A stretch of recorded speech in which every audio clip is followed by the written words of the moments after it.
अगर भगवान के प्रति अटल श्रद्धा हो तो भगवान अपनी भक्त की रक्षा करने के लिए एक निर्जीव स्तंभ से भी प्रकट हो सकते हैं।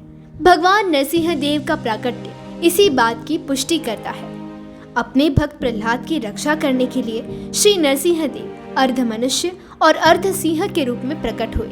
क्या आपको पता है, आज भी ऐसे अनेकों भक्त हैं जिन्होंने व्यक्तिगत रूप से यह अनुभव किया है कि जब भी भगवान नरसिंह देव की सच्चे मन से प्रार्थना की जाए या उन्हें याद किया जाए तो वे अवश्य ही अपनी भक्त की रक्षा करने के लिए आ जाते हैं, फिर चाहे वो कितना ही बड़ा भय क्यों न हो। तो आइए आज आपको सुनाते हैं सच्ची घटना पे आधारित एक भक्त का प्रसंग।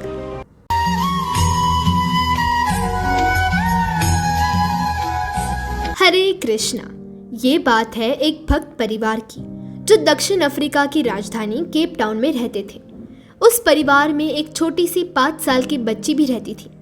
वो नरसिंह देव भगवान की भक्त थी। उसे नरसिंह देव भगवान का अर्ध मनुष्य और अर्ध सिंह का रूप बड़ा ही आकर्षित लगता था। वे उन्हें अपना लायन गॉड कहती थी। एक दिन क्या हुआ, वो बच्ची अपने दोस्तों के साथ बॉल से खेल रही थी। खेलते खेलते वो बॉल सड़क पर जाके गिर पड़ा। वो बच्ची तुरंत ही बॉल के पीछे पीछे गई और तभी उस रास्ते से एक बड़ा सा ट्रक बड़ी तेजी से उसकी तरफ आ रहा था।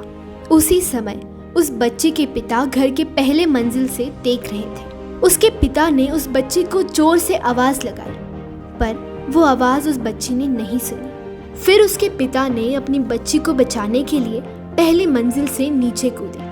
जैसे ही वो नीचे कूदे, उनके दोनों पैरों की हड्डियां टूट गई। अब तो वे उठ भी नहीं पा रहे थे। अब उस पिता के पास अपनी बच्ची को ट्रक से टकराते हुए देखने के अलावा और कोई विकल्प नहीं था। उस समय उसके पिता को अपने प्राण त्यागने का मन कर रहा था। जब वो बच्ची ट्रक से टकराई, वो 20 फीट दूरी पर जाकर गिर पड़ी। इस प्रसंग के दौरान वहां से पुलिस की पेट्रोलिंग टीम भी जा रही थी और उन्होंने ये संपूर्ण प्रसंग देखा। पुलिस ने कैसे तो ट्रक के ड्राइवर को पकड़ा। तब पता चला कि उस ड्राइवर ने बहुत शराब पी रखी थी। पुलिस ने एम्बुलेंस को बुला के उस बच्ची और उसके पिता को अस्पताल में भर्ती करवाया। जैसे ही पुलिस ने डॉक्टर को ये संपूर्ण प्रसंग के विषय में बताया, डॉक्टर ने तुरंत ही नर्स से बच्चे के एक्सरे रिपोर्ट निकलवाने के लिए बोला। नर्स ने जैसे ही रिपोर्ट निकाल के डॉक्टर के पास लाई, डॉक्टर उस पर जोर से चिल्लाई, ये तुम किसके रिपोर्ट्स लाई हो? मैंने तुमसे कहा था ना इस बच्चे के रिपोर्ट्स लेके आओ। तब उस नर्स ने आश्चर्य होकर कहा, डॉक्टर ये तो इसी बच्चे के रिपोर्ट्स हैं। तब रिपोर्ट्स देखकर डॉक्टर स्तब्ध रह गए, क्योंकि इतनी बड़ी दुर्घटना के बावजूद उस बच्ची की एक भी हड्डी नहीं टूटी थी। तभी उस बच्ची को होश आया। जब उसे इस प्रसंग के बारे में पूछा गया, तब उसने कुछ ऐसा बताया कि वे बात आग की तरफ फैल गई। उसने कहा, जब मैं बॉल लाने के लिए सड़क पर गई, मैंने देखा कि मेरी तरफ एक बड़ी सी ट्रक आ रही थी। मैं बड़ी ही डर गई और मैंने अपने लायन गॉड को याद किया। जैसे ही मैंने उन्हें याद किया, वे तुरंत ही आए और मुझे उठा लिया और कहा, चिंता मत करो, तुम्हें कुछ नहीं होगा। ये बताते हुए उस बच्ची ने नरसिंह देव की सुंदरता का वर्णन भी किया कि कैसे उनके सुंदर केश थे, कमल जैसी सुंदर आंखें थी और उनके विशाल नाखून भी थे। उसने कहा, वे जब मुझे उतार रहे थे ना, तब वही नाखून मेरी पीठ के ऊपर लग गए। मेरे लायन गॉड ने अपने नाखून को थोड़ा काट लेना चाहिए। जब ये बात डॉक्टर्स और पुलिस ने सुनी, तब डॉक्टर ने कहा, लगता है इस बच्ची को गहरा सदमा लगा है।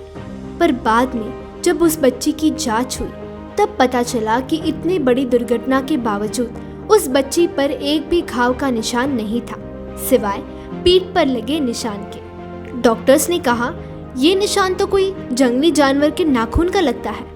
तब उस बच्ची के माता पिता ने उस बच्ची और उसके लायन गॉड यानी नरसिंह देव भगवान के संबंध के विषय में बताया। तब वहां खड़े सभी लोग स्तब्ध रह गए और सभी नरसिंह देव भगवान के भक्त बन गए। इस प्रसंग से हमें ये समझता है कि अगर हम भगवान को पूरी शरणागति से प्रार्थना करते हैं तो भगवान हमारी रक्षा अवश्य करते हैं। भगवान नरसिंह देव अपने भक्तों को हर प्रकार के भय, बीमारी, काला जादू, शारीरिक और मानसिक पीड़ा इत्यादि से मुक्त करते हैं। वे सिर्फ हमारे भौतिक ही नहीं अपितु आध्यात्मिक जीवन की भी रक्षा करते हैं। घर में प्रतिदिन नरसिंह आरती करने से घर में हर प्रकार की नकारात्मक ऊर्जा का नाश होता है। भगवान नरसिंह देव की प्रार्थना करने के लिए आप इस श्लोक का उच्चारण कर सकते हैं। उग्रम वीरम महाविष्णुम ज्वलंतम सर्वतोमुखम नरसिंहाभीषणं भद्रम मृत्युम नमाम्यहम्। अगर आपको ये वीडियो अच्छी लगी हो तो इस वीडियो को लाइक अवश्य कीजिए और सब्सक्राइब करके हमारा उत्साह भी अवश्य बढ़ाइए। तो चलिए मिलते हैं ऐसे ही और एक रोचक कथा के साथ। हरे कृष्णा।